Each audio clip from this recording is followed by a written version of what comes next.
प्यारे बच्चों नमस्कार। आपकी फिर से आप सबका स्वागत करते हैं आपके अपने चैनल लर्न एंड शेयर पे। और हम बात कर रहे हैं क्लास 12 फिजिक्स के बारे में। चैप्टर चल रहा है हमारा चैप्टर नंबर 10 तरंग प्रकाशिकी, जिसको अपन वेव ऑप्टिक्स भी बोलते हैं। और यह है बच्चों उसका 10वां भाग। और इस चैप्टर के अंदर काफी सारी चीजें हमने ऑलरेडी पढ़ ली है और इस चैप्टर के सबसे लास्ट वाले पार्ट पे आज अपन फाइनली पहुंच गए हैं बच्चों। ठीक है, चलो तो लास्ट क्लास में अपन ने पढ़ लिया था विभेदन क्षमता के बारे में, ठीक है, रिजॉल्विंग पावर के बारे में, माइक्रोस्कोप टेलीस्कोप दोनों की निकाली और फ्रेजनल दूरी के बारे में भी अपन ने बात करी थी।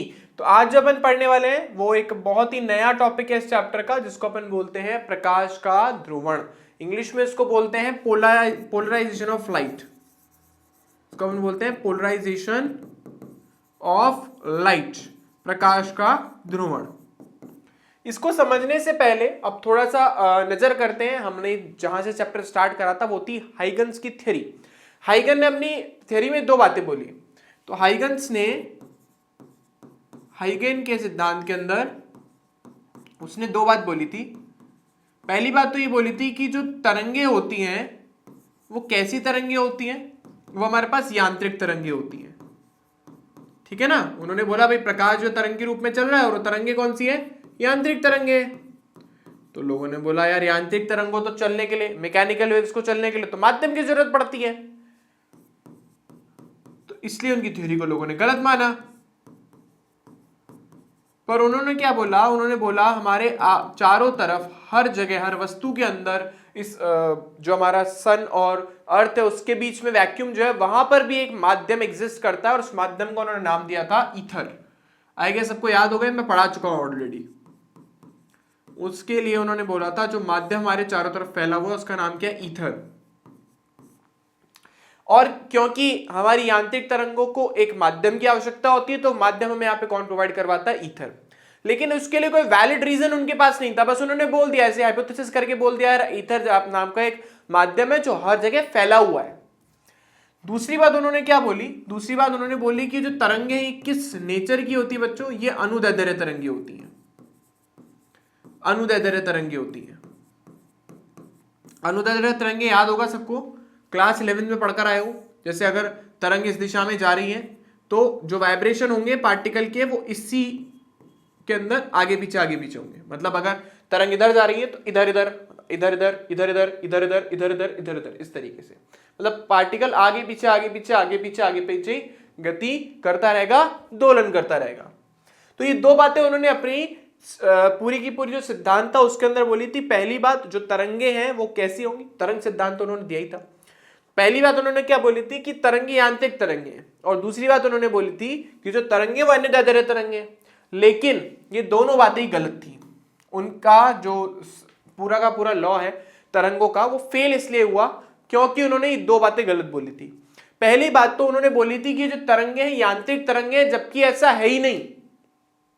तरंगे यांत्रिक नहीं है, जो तरंगे हैं बच्चों वो तो विद्युत चुंबकीय तरंगे हैं। तो जो तरंगे हैं वो विद्युत चुंबकीय तरंगे हैं, जिसको अपन शॉर्ट में इलेक्ट्रोमैग्नेटिक वेव्स बोलते हैं। अब क्योंकि इलेक्ट्रोमैग्नेटिक वेव्स है तो इलेक्ट्रोमैग्नेटिक वेव्स को ट्रैवल करने के लिए किसी भी माध्यम की आवश्यकता होती नहीं है। ठीक है, इसके लिए किसी भी माध्यम की आवश्यकता नहीं होती। आप सब जानते हो कि इलेक्ट्रोमैग्नेटिक वेव्स को ट्रैवल करने के लिए माध्यम की आवश्यकता नहीं होती है।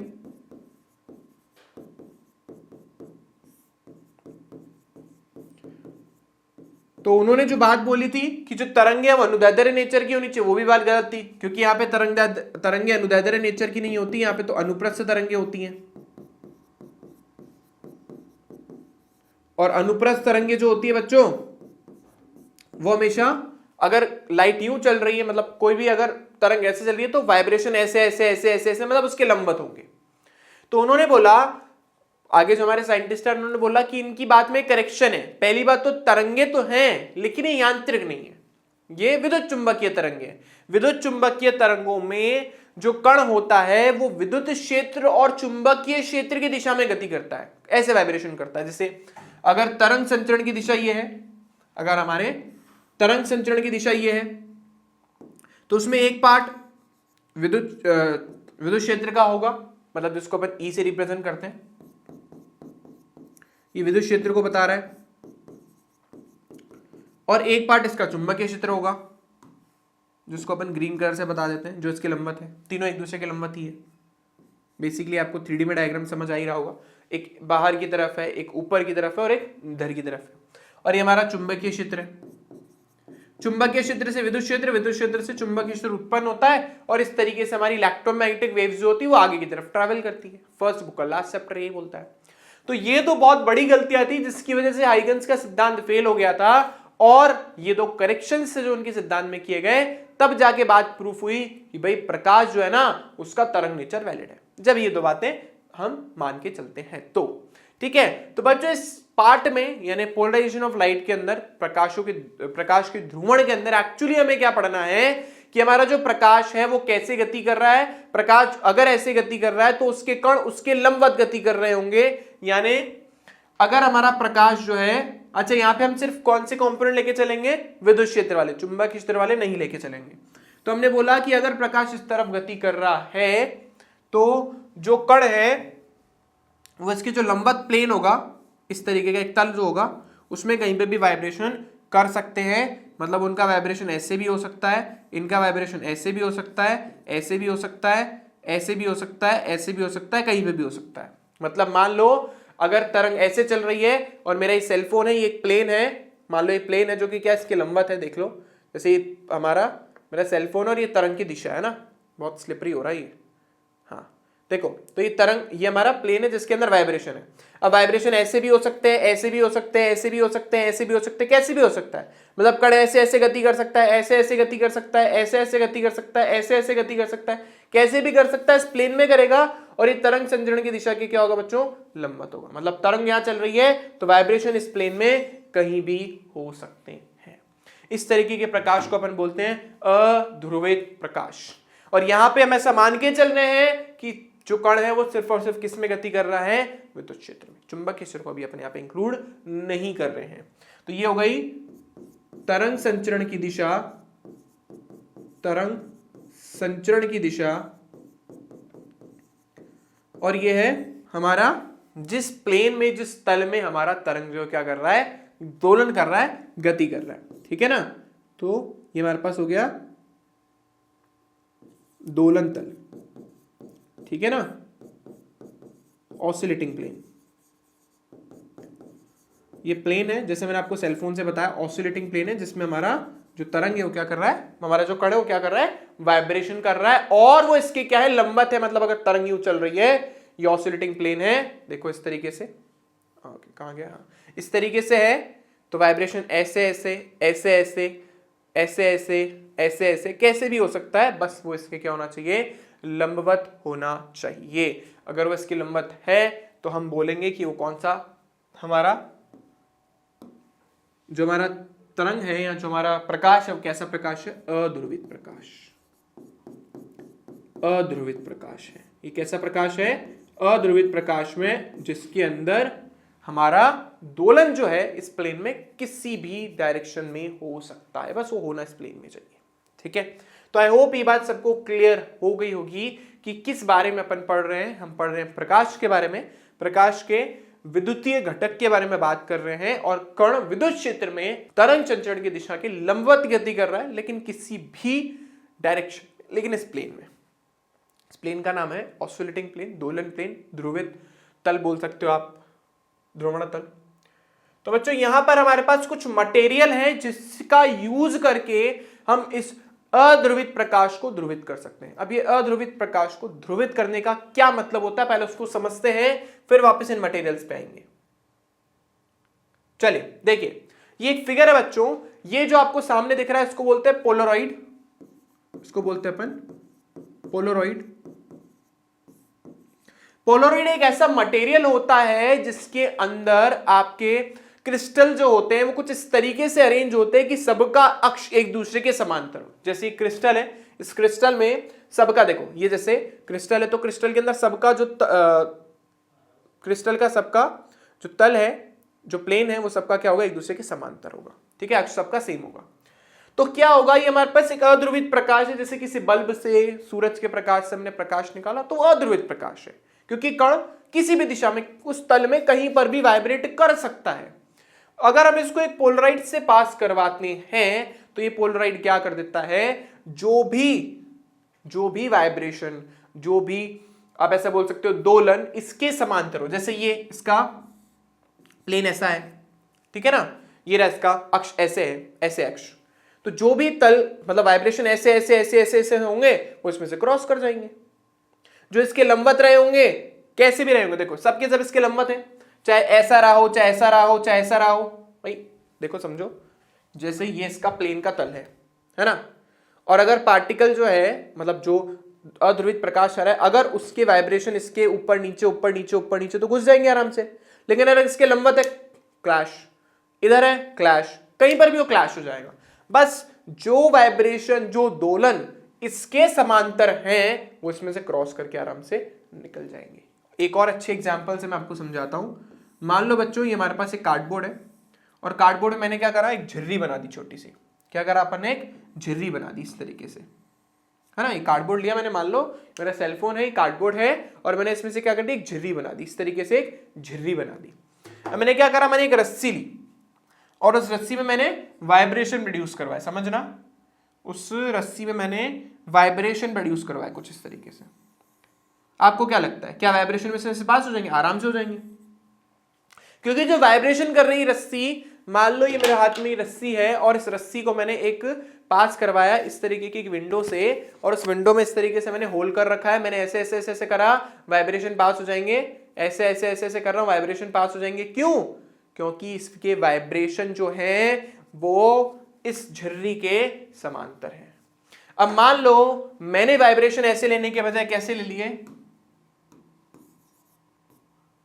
वाइब्रेशन मैंने ऐसे लेने के बजाय कैसे ले लिए, मान लो बच्चों मैंने वाइब्रेशन ले लिए ऐसे, इसके लंबवत ऐसे, तो क्या लगता है पास होंगे, झिर्री यूं है, झिर्री तो ऐसे कटी हुई है ना, ऐसे कटी हुई झिर्री, और वाइब्रेशन यूं जाने की कोशिश करें, ड्रॉप हो जाएंगे, आगे चल ही नहीं पाएंगे, रुक जाएंगे। मतलब यहां पे आपको कोई वाइब्रेशन मिलेंगे नहीं, यहां पे तो आपको एक सीधी रस्सी मिलेगी, मतलब ये वाइब्रेशन को रोक देगा बीच में। तो भाई पोलराइड क्या करता है, पोलराइड एक ऐसा पदार्थ होता है, एक ऐसा क्रिस्टल होता है जो सिर्फ अपने अक्ष के समांतर जितने भी कण वाइब्रेट कर रहे हैं उनको पास होने देता है, बाकी सबको रोक लेता है। तो पोलराइड क्या करता है, इस प्रकाश की तीव्रता को कम कर देता है। मान लो यहां पे अगर 100% लाइट इसके ऊपर इंसिडेंट हो रही थी तो आगे जाके सिर्फ 50% ही रह जाएगी, 50% ये पोलराइड रोक देगा, ठीक है। तो ये तो हो गया हमारे पास पोलराइड, जिसको अपन बोलते हैं ध्रुवक, ठीक है ना, ये लाइट को पोलराइज करता है, इसका नाम है पोलराइजर, ठीक है ना, और इसको बोलते हैं विश्लेषक, विश्लेषक, ठीक है ना। इसके थ्रू अपन पता करते हैं कि हमारी लाइट पोलराइज्ड हुई है नहीं, उसके बारे में अपन डिटेल में बाद में बात करेंगे, ठीक है। तो पोलराइड क्या करता है, पोलराइड किसी भी अध्रुवित प्रकाश को ध्रुवित प्रकाश में कन्वर्ट कर सकता है। पहले नंबर पे जो था ये था अध्रुवित प्रकाश, इसके बाद जो मुझे प्रकाश मिला ये था हमारे पास ध्रुवित प्रकाश, क्योंकि अब ध्रुवित प्रकाश क्या होता है, वो प्रकाश जिसके कणों का दोलन सिर्फ एक निश्चित दिशा में हो। जैसे यहाँ पे वाइब्रेशन किसी भी डायरेक्शन में हो रहे थे, यहाँ पे भी हो रहे थे, यहाँ पे भी हो रहे थे, यहाँ पे भी हो रहे थे, लेकिन आगे जाते ही वाइब्रेशन सिर्फ एक ही डायरेक्शन में वो हो गए कि पार्टिकल ऐसे ही वाइब्रेट कर सकता है और कैसे नहीं कर सकता। इस तरीके के प्रकाश को अपन बोलते हैं ध्रुवित प्रकाश। अब इसका यूज क्यों करना है सर, क्यों पढ़े हम, क्या मजा आ रहा है सर, क्या क्या सीखने को क्या मिल जाएगा, कहाँ यूज कर रहे हैं अपन, बहुत सारी जगह करते हैं। आई होप सबने रात में ड्राइव किया होगा, ठीक है, तो गाड़ी पे तो बैठे ही होंगे। मेरे जैसे लोग बड़े परेशान होते हैं जिसके अंदर सामने कार वाला आ रहा है और कार वाले की जो हेडलाइट की लाइट है मेरी आंखों में ऐसे जाती है कि मुझे फिर कुछ नहीं दिखता, ठीक है, और रात मेरे को ड्राइव करने में बड़ी परेशानी होती है। तो हमारे जैसे लोगों के लिए हम हमारे चश्मे में डलवा देते हैं पोलराइड। आप जैसे लोग भी डलवा सकते हैं, इसमें कोई वैसे तो पोलराइड नहीं डला हुआ है, लेकिन हाँ ऐसा बोलते हैं कि इसमें एंटी रिफ्लेक्टर डला हुआ है। तो मेरा चश्मा हल्का सा येलोइश कलर का है, तो उसमें एंटी रिफ्लेक्टर डला हुआ है जो लाइट को एब्जॉर्ब कर लेता है, मतलब कुछ प्रकाश को रोक देता है, प्रकाश की तीव्रता कम कर देता है। आप जब कई कैमरे से फोटो लेते हो तो ऐसे नहीं भाई बहुत ब्राइट लाइट है, सन से बहुत ब्राइट लाइट आ रही है, पर मुझे स्पेशली मान लो क्लाउड्स की यानी बादलों की पिक्चर लेनी है या किसी और चीज की पिक्चर लेनी है तो हम पोलराइड का यूज करते हैं, क्योंकि पोलराइड आने वाले प्रकाश में की तीव्रता को घटा देता है। ठीक है, गाड़ी के जो मेन मतलब जो कार्स वगैरह होती है उनके जो आगे कांच लगा हुआ होता है उसमें पोलराइड होता है, तभी तो कांच ड्राइव करने वाले को परेशानी नहीं होती, हम जैसे लोगों को होती है। ठीक है, क्योंकि हमारे सामने कोई शील्ड नहीं होती। जब हम बाइक ड्राइव करते हैं, टू व्हीलर ड्राइव करते हैं, तो हमारे सामने कोई शील्ड नहीं होती, लेकिन कार में होती है। तो कार की शील्ड में पोलराइड होता है, जिसकी वजह से सामने से आने वाला जो प्रकाश है वो उस ग्लास शीट से रुक जाता है। जब रुक जाता है तो मेरे तक आने वाले प्रकाश की तीव्रता ऑलरेडी कम हो चुकी होती है। ठीक है, तो पोलराइड का काम क्या है? प्रकाश की तीव्रता को कम करना। 3D के अंदर यूज करते हैं, जो 3D पिक्चर्स आप देखते हैं उसके बारे में बाद में बात करेंगे। तो यहाँ पे एक हमने छोटा सा GIF डाला हुआ है। इस GIF में देखिए कि स्टार्टिंग के अंदर क्या होता है। स्टार्टिंग के अंदर तो पिक्चर जो है काफी आपको डार्क सी दिख रही है, काफी मतलब जो उसमें से लाइट आ रही है काफी ज्यादा आ रही है। ठीक है, लेकिन जैसे हमने एक पोलराइड को यूज करा तो पोलराइड का यूज करने से जो प्रकाश आ रहा था उसकी तीव्रता कम हो गई। मतलब हमें ऐसा लग रहा है कि छाया में फोटो ले रहे हैं। आ तो तेज डूब रही है, लेकिन पोलराइड का यूज करने के बाद मुझे ऐसा लगता है कि वो चीज किस में रखी हुई है? छाया में। देखो पीछे कितना ज्यादा ब्राइट लाइट है ना, लेकिन पोलराइड लगाते ही ऐसा लगता है कि शाम हो गई यार। ठीक है, मतलब तुम सूरज निकलते टाइम पे बादलों की पिक्चर्स ले सकते हो, बादल साफ साफ दिखेंगे। ठीक है, तो पोलराइड का यूज हम बहुत सारी जगह करते हैं। तो यहां पर हम बात कर रहे हैं ध्रुवित प्रकाश और अध्रुवित प्रकाश के बारे में। तो जो हमें सन से प्रकाश मिलता है या बाकी सारे डिवाइसेस से, बल्ब से, टॉर्च से जो लाइट मिलता है वो सब अध्रुवित प्रकाश होता है। मतलब जिसमें प्रकाश के कण किसी भी दिशा में गति कर सकते हैं, लेकिन एक निश्चित प्लेन में। ऐसे नहीं कहीं पर भी तुम यहाँ कहीं पर भी गति करा दो, बस वो प्रकाश जहां पर भी संचरित हो रहा है उसके लंबवत एक प्लेन होना चाहिए, उसके लंबवत एक तल होना चाहिए। कण उस तल में कहीं पर भी वाइब्रेशन कर सकता है, ये कण की इच्छा है। ठीक है, इस तरीके के प्रकाश को अपन बोलते हैं अध्रुवित प्रकाश। जब इसको अपन एक पोलराइड से पास करवाते हैं, एक ध्रुवक से पास कराते हैं, तो वो क्या कर देता है? वो उस प्रकाश के दोलन को एक निश्चित दिशा में डाल देता है। बोले कई पार्टिकल चाहे ऐसे वाइब्रेट कर ले, ऐसे कर ले, ऐसे कर ले, वो पोलराइड की स्थिति पर निर्भर करता है। बट वो क्या करता है? आधे प्रकाश को यही रोक लेता है। बोले आधा जा आधा छोड़ दे। ठीक है, यहां पे जब अपन अध्रुवित प्रकाश बनाएंगे बच्चों, तो अध्रुवित प्रकाश, क्योंकि हमारे लिए बार बार ऐसा प्रकाश बनाना थोड़ा सा मुश्किल है, तो हम प्रकाश इस तरीके का बनाएंगे। जब हमें अध्रुवित प्रकाश बनाना होगा तो हम अध्रुवित प्रकाश को इस तरीके का बनाएंगे। अब ये जो आपको प्रकाश दिख रहा है, ये इसका साइड मतलब टॉप व्यू आप समझ लीजिए, देखा अपन ने। मतलब जैसे पीछे बनाया था ना ऐसे वाला, ऐसे ऐसे ऐसे ऐसे, ये सब क्या है बच्चों? उसका अपन ने समझ लीजिए आपने उसका साइड मतलब इस तरीके से सामने से देखा, उसको इस तरीके से वाइब्रेट कर ऐसे ऐसे ऐसे ऐसे। लेकिन अगर मैं इसको साइड से देखूंगा तो देखो एक तो वाइब्रेशन ऐसे है और एक वाइब्रेशन तल के यूं है। तो जो तल के यूं है उसको अपन बताते हैं डॉट से, जो प्लेन के अंदर जा रहे हैं, और जो प्लेन के लंबवत हैं उसको अपन ऐसे बता रहे हैं। ठीक है, तो अपन यहाँ पे जनरली दो वाइब्रेशन से हमारा काम चल जाता है। इससे अध्रुवित प्रकाश को कुछ इस तरीके से अपन बताते हैं। ये हमारा अध्रुवित प्रकाश है, और ध्रुवित प्रकाश को अपन इस तरीके से बताते हैं। या तो ऐसा ऐसा भी चलेगा या फिर ऐसा, दोनों ही ध्रुवित प्रकाश है। इसमें वाइब्रेशन इस प्लेन के ही समांतर हो रहा है और इसमें वाइब्रेशन प्लेन के लंबवत हो रहा है। ये क्या है? तल के, जिस तल में अपन इसको बना रहे हैं तल के समांतर, और ये है तल के लंबवत। लंबवत मतलब इसके परपेंडिकुलर, अंदर बाहर अंदर बाहर। ठीक है ना, मतलब ये तल है तो इसमें ऐसे ऐसे ऐसे घुस के अंदर जा रहा है, टक टक टक। ठीक है, ऐसे। बच्चों ये कुछ मटेरियल्स है, पोलराइड्स है। ये आपका जो है, ये तो हमारा पोलराइड, ये टूरमेलिन का क्रिस्टल बोलते हैं। ये जो पोलराइड है सारे, ये सब के सब पोलराइड है। जो लाइट अध्रुवित प्रकाश को ध्रुवित प्रकाश में कन्वर्ट कर सके उसको पोलराइड बोलते हैं। इसमें सबसे इजी होता है, जो सबसे आसान आपको आपकी लैब में मिल जाएगा, एक क्रिया का लैब है क्लास 12 के अंदर, तो ये हमारे पास टूरमेलिन का क्रिस्टल, टूरमेलिन का क्रिस्टल। ठीक है ना, तो ये जो टूरमेलिन का क्रिस्टल है, ये टूरमेलिन का क्रिस्टल है, ये टूरमेलिन का क्रिस्टल है। और बच्चों ये है निकोल क्रिस्टल। ठीक है ना, ये निकोल क्रिस्टल जो है इसको लैब में जनरली यूज करते हैं। और जहां हमें जैसे मैंने आपको शील्ड बनाने वाला एग्जाम्पल दिया, कार की शील्ड बनानी है या 3D चश्मे बनाने हैं, उसमें जनरली अपन टूरमेलिन का क्रिस्टल यूज करते हैं। ठीक है, टूरमेलिन का क्रिस्टल बहुत ज़्यादा महंगा नहीं आता, सस्ता ही आता है। ये भी टूरमेलिन का ही क्रिस्टल है, अलग अलग तरीके के मिलते हैं, अलग अलग कलर के। बाकी आपका निकोल प्रिज्म है। ठीक है, निकोल क्रिस्टल है, निकोल क्रिस्टल, प्रिज्म नहीं है, निकोल क्रिस्टल है। ठीक है, बेल्सम कैंडेला का कुछ बीच में एक गम सा भरते हैं जो जंगलों में मिलता है। ठीक है, 1.55 उसका अपवर्तनांक होता है, उसके बारे में बाद में बात करेंगे, अभी हम उसके बारे में बात नहीं करना। सो आई होप सबको समझ आया होगा कि ध्रुवित प्रकाश का मतलब क्या है, अध्रुवित प्रकाश का मतलब क्या है और प्रकाश के ध्रुवण का क्या मतलब है। तो एक बार इसको लिख देते हैं सबको। भाई एग्जाम में कैसे लिखेंगे सर, समझ तो आ गया, लेकिन लिखेंगे कैसे। अध्रुवित प्रकाश,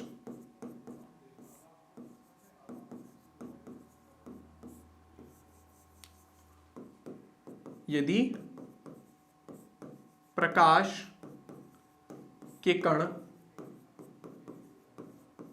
ध्रुवण तल में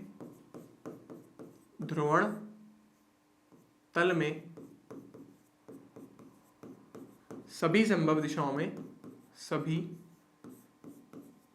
दिशाओं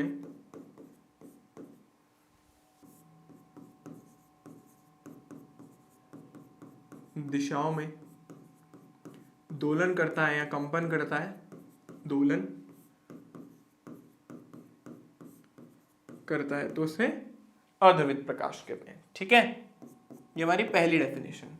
बताएंगे कैसे। अगर साइड व्यू बताना है, पहले तो इसका फ्रंट व्यू देख लेते हैं। तो फ्रंट व्यू कुछ इस तरीके का होगा।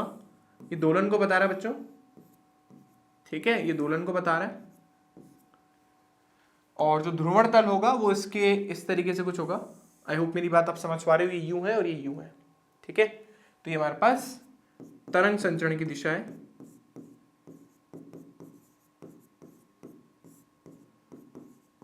ठीक है, जनरली इस तरीके का डायग्राम बनाना थोड़ा सा कॉम्प्लिकेटेड होता है, इसलिए अध्रुवित प्रकाश को कैसे बनाते हैं, जैसे मैंने आपको बताया कुछ इस तरीके से।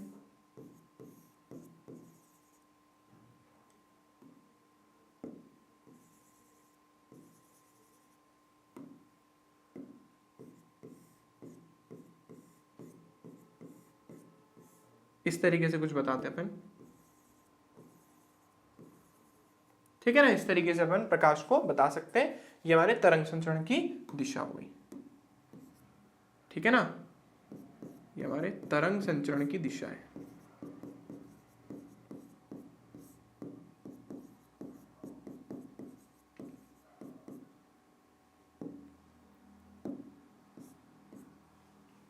ठीक है भाई, आई होप ये बात सबको क्लियर हो गई होगी। अब ध्रुवित प्रकाश क्या होगा, जब जो हमारा कण है, अच्छा इसमें एक टर्म मैंने और यूज करी है, ध्रुवण तल। तो इसको इस प्लेन, जिस प्लेन में ऐसा हो रहा है उसको अपन क्या बोलते हैं, जिस प्लेन में वाइब्रेशन हो रहे हैं उसको ध्रुवण तल बोलते हैं, जो इस तरंग संचरण की दिशा के लंबवत है। ठीक है, 3D में अगर मैं आपको बताऊं तो तरंग यहां जा रही है, उसके लंबवत जो तल है उसको अपन क्या बोलते हैं, ध्रुवण तल। ठीक है, अच्छे से स्पेसिफिकली डायग्राम बना के बताऊं तो कुछ इस तरीके का है, ये कुछ इस तरीके का है ना, ये हमारा ध्रुवण तल है। ठीक है ना, ये हमारा ध्रुवण तल है, ध्रुवण तल। ठीक है ना, कुछ इस तरीके का है। अब इसके अंदर बच्चों ध्रुवित प्रकाश क्या होगा, ध्रुवित प्रकाश पोलराइज लाइट बोलते हैं इसको इंग्लिश में। तो इसके अंदर अपन क्या बोलेंगे, इसमें अपन बोलेंगे जब हमारे जो कण है उसका वाइब्रेशन, उसका दोलन किसी एक निश्चित दिशा, यदि प्रकाश के कणों का दोलन एक निश्चित दिशा में हो या एक ही दिशा में हो,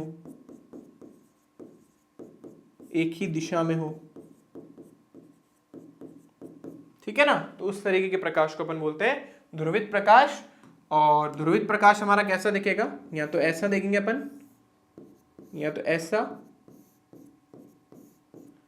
या तो फिर ऐसा।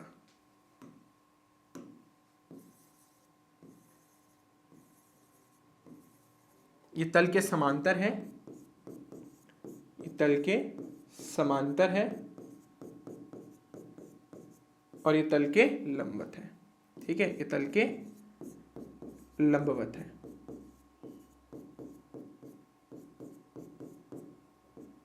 आई होप मेरी बात आप सबको क्लियर हो गई होगी। ठीक है, तो ध्रुवित प्रकाश क्या होता है, अध्रुवित प्रकाश क्या होता है, ये अपन ने पढ़ लिया। अब प्रकाश का ध्रुवण क्या होता है, जब अपन पोलराइड का यूज करके अध्रुवित प्रकाश को किसमें कन्वर्ट कर ले, ध्रुवित प्रकाश, तो उसको बोलते हैं अपन प्रकाश का ध्रुवण। नेक्स्ट पेज पे लिखते हैं इस बात को। नेक्स्ट अपन लिखेंगे प्रकाश का ध्रुवण। तो प्रकाश का ध्रुवण क्या होता है,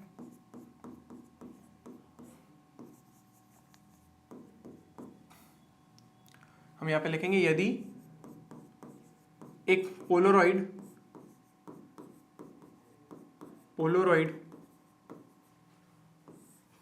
का उपयोग करके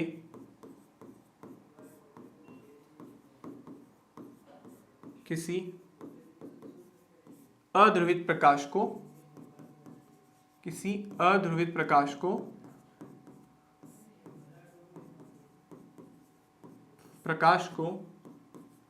ध्रुवित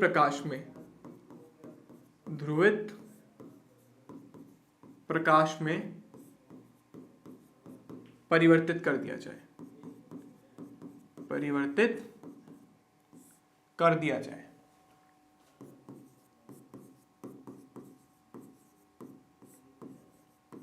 ठीक है, तो इसे प्रकाश का ध्रुवण कहते हैं। मैंने आपको बताया हम ऐसा कुछ लेंगे वाइब्रेशन, ये तो प्रकाश संचरण की दिशा हो गई, और हमारा इसको ऐसा करते हैं दूसरे कलर से बना देते हैं।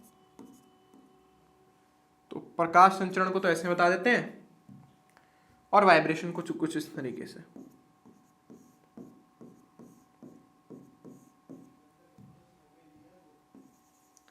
दो डायरेक्शन में वाइब्रेशन हो रहे हैं और सामने लगा दिया बच्चों अपन एक पोलराइड। तो पोलराइड को जनरली ऐसे क्रिस्टल से बताते अपन, बाकी इच्छा आपकी जैसे करना चाहो।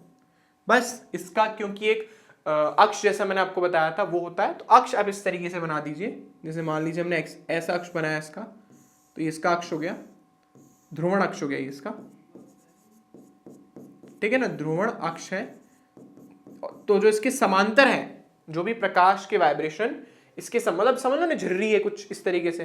ठीक है ना, तो जो प्रकाश के कारण इसमें क्या बोलते हैं, इसके समांतर होंगे बाहर निकल जाएंगे, और जो इसके लंबवत होंगे वो यहीं पे स्टॉप हो जाएंगे। तो हमें यहाँ पर कुछ इस तरीके का प्रकाश मिलेगा। ठीक है, ये हो गया हमारे पास अध्रुवित प्रकाश।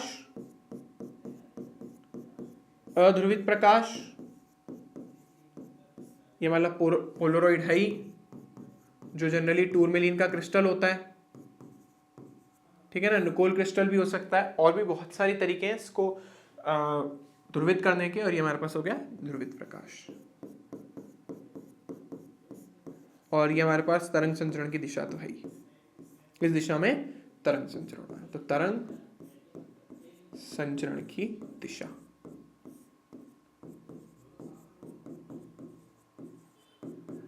ठीक है बच्चों, अब हमें ये पता करना है कि जो प्रकाश हमारे पास आ रहा है वो ध्रुवित है या नहीं। ये तो मुझे पता पड़ गया, मैं लाइट में देख थोड़ा सकता हूं कि वाइब्रेशन किस डायरेक्शन में हो रहा है। मैं कैसे पता करूं कि जो प्रकाश मेरे पास में आया है ये ध्रुवित प्रकाश है या फिर नहीं है। तो बच्चों इसको चेक करने के लिए कि प्रकाश ध्रुवित है या फिर नहीं है, अपन एक और दूसरा पोलराइड लेते हैं जिसको अपन बोलते हैं बच्चों विश्लेषक। ठीक है, उस विशेष विश्लेषक का यूज करके हम क्या करेंगे, हम चेक करेंगे हमारे पास जो लाइट आ रही है वो ध्रुवित है या फिर नहीं है। तो बहुत आसान है, सुनना। मान लो ये पहला आपका, चलो मैं लिख देता हूं टॉपिक पहले तो, प्रकाश, ध्रुवित प्रकाश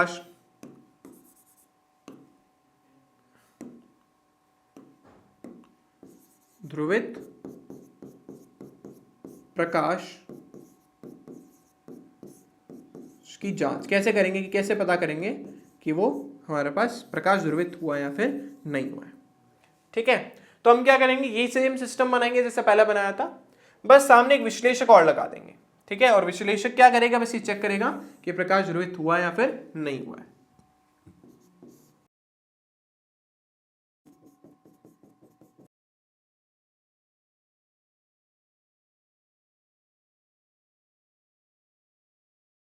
ठीक है। ये हमारा ध्रुवक, ये हमारे पास ध्रुवक है हमारा, जिससे अपन इसको पोलराइड बोलते हैं। ये पोलराइड जो है वो पोलराइजेशन करता है, ठीक है ना, ध्रुवण करता है। तो ये हमारा ध्रुवक हो गया जो ध्रुवण का काम करेगा।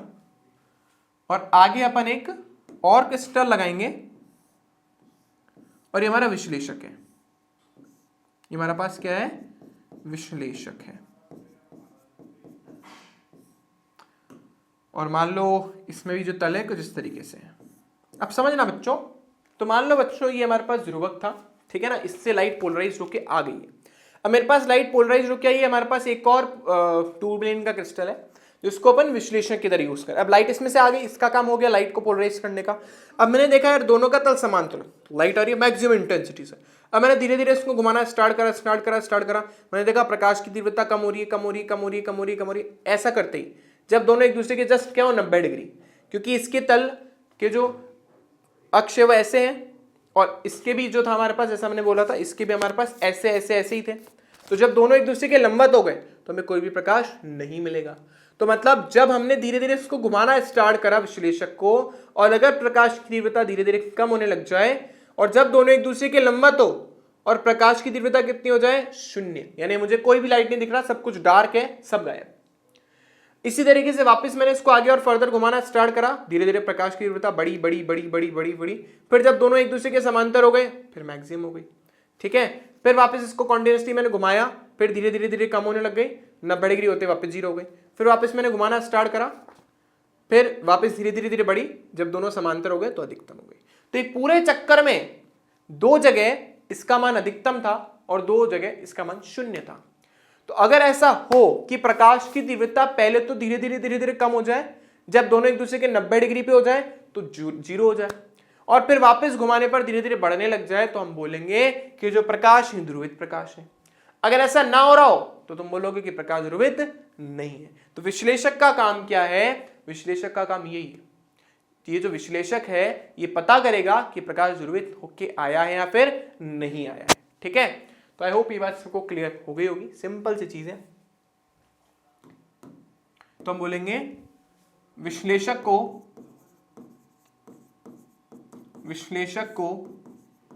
360 डिग्री घुमाने पर दो स्थितियों में, अब वो 2 स्थितियां क्या है, जब दोनों के विश्लेषक और ध्रुवक के तल जो एक दूसरे के क्या हो समांतर, या अक्ष एक दूसरे के समांतर हो। 2 स्थितियों में जब ध्रुवक यानी पोलराइजर, ठीक है, ध्रुवक एवं विश्लेषक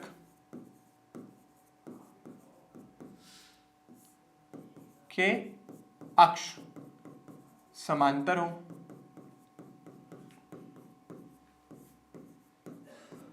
स्थितियों में प्रकाश की तीव्रता अधिकतम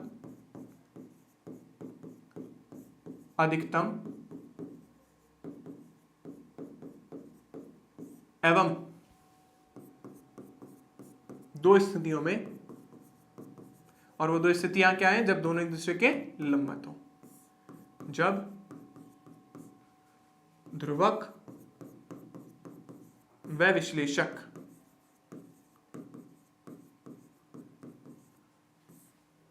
के तल या अक्ष ज्यादा बेटर है, अक्ष एक दूसरे के लंबवत हो,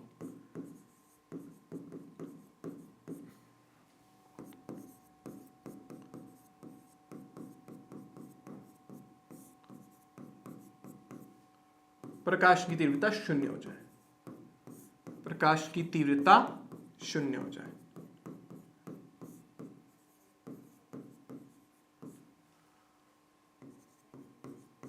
जाए। ठीक है। तो ऐसे में हम बोलेंगे कि प्रकाश क्या है, ध्रुवित है। तब हम कह सकते हैं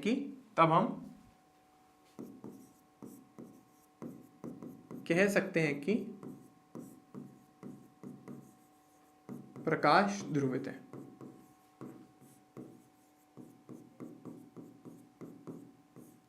ठीक है बच्चों। तो जैसे मैंने आपको बताया, अगर कभी ऐसा हो जाए, ये पहला हमारा ध्रुवक और दूसरा हमारा विश्लेषक, विश्लेषण कर रहा है ना इसका, तो ये विश्लेषक जब दोनों के अक्ष एक दूसरे के समांतर हो तो जो प्रकाश यहां से निकलेगा उसकी तीव्रता अधिकतम होगी, मैक्सिमम होगी। और जब दोनों एक दूसरे के लंबवत होंगे, यानी ये ऐसे है,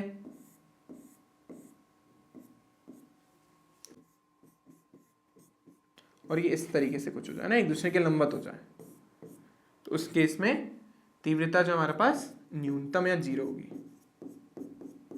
तीव्रता क्या हो? 0 हो। ठीक है ना? तो वही हमारा ध्रुवक और हमारा विश्लेषक है।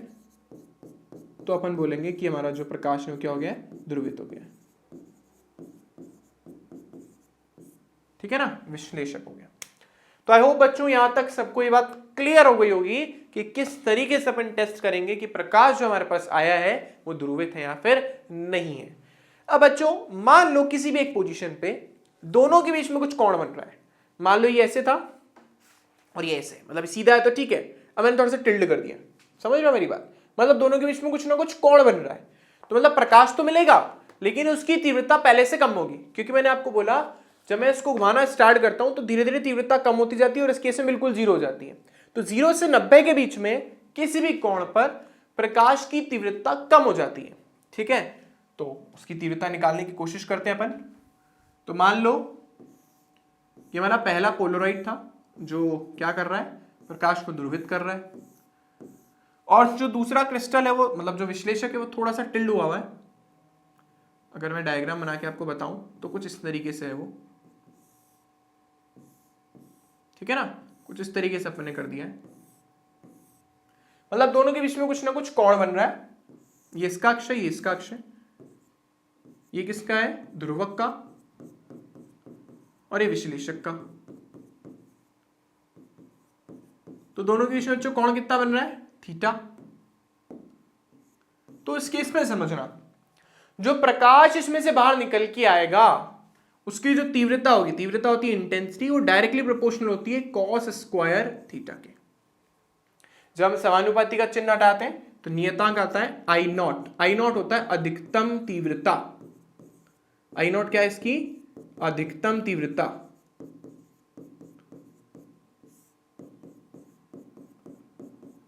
बच्चों इस लॉ को अपन बोलते हैं मेलस का लॉ, और ये कहां से आया रिलेशन मैं आपको बता देता हूं डिराइव करके।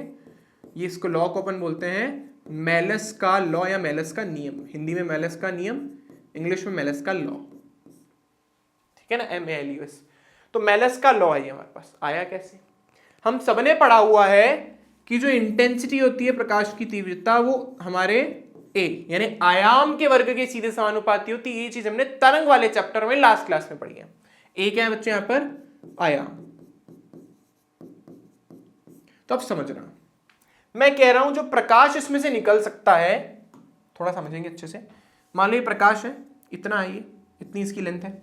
ठीक है, लेकिन जैसे ही तुमने एक पोलराइड को, मतलब विश्लेषक को ऐसे बीच में घुसेड़ दिया कुछ इस तरीके से थीटा कोण बना करके, तो प्रकाश जो हमें आगे प्राप्त होगा ना, हमें जो प्रकाश आगे प्राप्त हो रहा है वो सिर्फ और सिर्फ इतना होगा, इतना सा।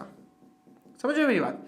पहले तो था इतना बड़ा, इस पूरे को अपन बोल रहे हैं ए, मैक्सिमम इंटेंसिटी इसकी ना, लेकिन मुझे मिल कितना रहा है? सिर्फ इतना सा। चलो इसको ए नॉट बोल देते हैं, अधिकतम, मैक्सिमम। ए नॉट क्या यहां पर? मैक्सिमम। और मान लो जो तुम्हें मिल रहा है वो तो ए ही है। तो बच्चों अगर ये कोण थीटा है, खुद सोचो, ये कोण थीटा है तो ये कितना हो जाएगा? 90 माइनस थीटा, और ये वाला हो जाएगा हमारे पास थीटा। मैं लिख नहीं रहा हूं, अब आराम से ये चीज प्रूफ भी कर सकते हो कि वाला कोण कितना हो जाएगा? थीटा। अब खुद सोचो, ये तो एक्चुअली टिल्ड ही तो हुआ है, ये वाला जो है व्हाइट कलर वाला, ये तो टिल्ड हुआ है। तो ये वाली जो लेंथ हमारे पास जो हमने येलो कलर से लिखी है, ये हमारे पास हो गया ए नॉट। यानी कुछ इस तरीके का ट्राइंगल बन रहा है हमारे पास, जिसमें ये ए है जो हमें नहीं पता, ये क्या हमारे पास ए है जो हमें नहीं पता, जो प्रकाश की तीव्रता जो भी हमें मिल रही है ये हमारे पास ए नॉट है जो अधिकतम तीव्रता है, और ये हमारे पास है थीटा। थीटा के सामने वाला लंब होता है, और जो बचा है वो आधार होता है। तो ऑब्वियसली मुझे यहाँ पे cos थीटा लगाना पड़ेगा। तो cos थीटा किसके बराबर हो गया, आधार बटा कर्ण। तो हमारे पास a की वैल्यू किसकी इक्वल हो गई, a0 cos थीटा। और आई होप सबको पता है कि मुझे तो स्क्वायर चाहिए क्योंकि मुझे तो इंटेंसिटी चाहिए, और इंटेंसिटी किसके इक्वल होती है, एम्पलीट्यूड के स्क्वायर के। तो मैं स्क्वायरिंग बोथ साइड कर देता हूं, करा तो a स्क्वायर किसके इक्वल आ गया, a0 का स्क्वायर cos स्क्वायर थीटा। अब मुझे पता है जब मैं समानुपाती का चिन्ह हटाऊंगा तो k नियतांक आएगा। अधिकतम तीव्रता जो I0 वो किसके बराबर है, अच्छा मैं समानुपाती का चिन्ह हटा चुका हूं, इसको हटा देते हैं। ये I की वैल्यू तो I0 की वैल्यू किसकी हो जाएगी, k a0 का स्क्वायर। मैं दोनों तरफ k से गुणा कर देता हूं, k का square is equal to k a0 का स्क्वायर cos स्क्वायर थीटा। ये हमारे पास बन गया I, ये बन गया I0 और ये cos स्क्वायर थीटा। तो यहां से हम आराम से प्रूफ कर सकते हैं कि I इंटेंसिटी किसके इक्वल है, cos स्क्वायर थीटा के। बहुत आसान सी चीज है, बहुत ही आराम से हमारे पास फॉर्मूला आ गया। इसको ये एग्जाम में प्रूफ करने के लिए नहीं आता, घबराओ मत, आपको सिर्फ ये लॉ याद रखना। इसको अपन बोलते हैं मेलस का लॉ। मतलब मान लो मैंने बोला 30 डिग्री से घुमा दिया, प्रकाश कितना मिलेगा, मतलब कितने % लाइट जो है वो हमें मिलेगी। ठीक है, यहाँ 45 डिग्री घुमा दिया, कितने % लाइट मिलेगी। समझाता हूँ एक एग्जाम्पल देके। थैंक यू, स्लाइड ही आ गई, चलो कोई बात नहीं, यहाँ पे समझा देते हैं। मान लो थीटा जो हमारे पास 45 डिग्री है, आई किसकी इक्वल हो गया, I0 cos 45 का स्क्वायर। cos 45 का मान होता है 1/√2, उसके स्क्वायर कर दो। और बच्चों किसके बराबर है, I0/2। तो यहां से क्या समझ आ रहा है कि जो प्रकाश हमें मिलने वाला है वो अधिकतम प्रकाश का 50% ही रह गया। मतलब अगर दो पोलराइड एक दूसरे के साथ 45 डिग्री का कोण बना के रखे हुए हैं तो उनसे फिल्टर होके आने वाला प्रकाश सिर्फ 50% रह जाएगा। फर्स्ट वाले ने कुछ फिल्टर किया होगा, सेकंड वाला उसका और 50% कर देगा। अगर वो 45 डिग्री के कोण पर रखा है, 60 पे 30 पे रख दो और ज्यादा, मतलब आपका वो हो जाएगा और वैल्यू कम हो जाएगी। ठीक है, इसकी जो फिल्टर करके लाइट को आ रहा है। तो आई होप बच्चों यहां तक सबको क्लियर हो गया होगा कि हमने क्या पढ़ा, प्रकाश का ध्रुवण क्या होता है, ध्रुवित प्रकाश क्या होता है, अध्रुवित प्रकाश क्या होता है, कैसे प्रकाश को ध्रुवित करोगे, कैसे चेक करोगे कि प्रकाश ध्रुवित है या फिर नहीं है। ठीक है, और अपन एक मेलस का लॉ पढ़ा। अब बच्चों इसके अलावा कुछ और मेथड्स भी हैं जिसके अंदर अपन पढ़ने वाले प्रकीर्णन का यूज करके और किस तरीके से हम प्रकाश को ध्रुवित कर सकते हैं। तो बच्चों उसमें हमारे पास ब्रूस्टर का लॉ आएगा, ब्रूस्टर का नियम आएगा, बट वो अपन खत्म करेंगे नेक्स्ट क्लास में विद सम न्यूमेरिकल्स। तो ये मान के चलिए आपकी नेक्स्ट क्लास जो हमारे पास होने वाली है उसमें इस चैप्टर का अपन दी एंड करेंगे, इस चैप्टर को खत्म करेंगे। ठीक है बच्चों, तो इसी के साथ इस लेसन को अपन ओवर करते हैं। मिलते हैं आप लोगों से नेक्स्ट क्लास में। अगर वीडियो अच्छा लगता है तो लाइक करना, ज्यादा से ज्यादा शेयर करना, चैनल सब्सक्राइब नहीं करा तो सब्सक्राइब जरूर कर लेना बच्चों।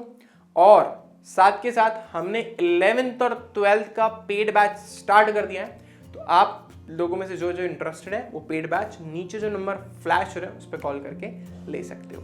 हैंड रिटन नोट्स उसमें आपको मिलेंगे, जो पीपीटी हम पढ़ा रहे हैं वो मिलेगी। डाउट सॉल्विंग ग्रुप में आपको डाल देंगे, उसमें आप अपनी इच्छा से जब कुछ नहीं आ रहा तो पूछ लो।